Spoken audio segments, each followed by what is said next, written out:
Hello, welcome to Do It Yourself channel. Today I will show you how to customize the keyboard speech input in Samsung Galaxy Z Fold 5. First, where to find keyboard speech in Samsung. So, settings of course, then we are looking for accessibility options here, and here we have spoken assistance. And at the top is speak keyboard input allowed.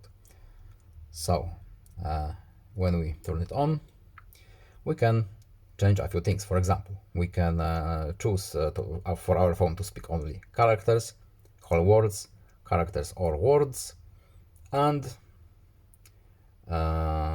few other options as well. We can, as you can see, read deleted characters, etc., etc. A few options are available right in this little menu right here. So I hope this video was helpful to you. Please leave a like and subscribe. Have a nice day and see you in the next video. Goodbye.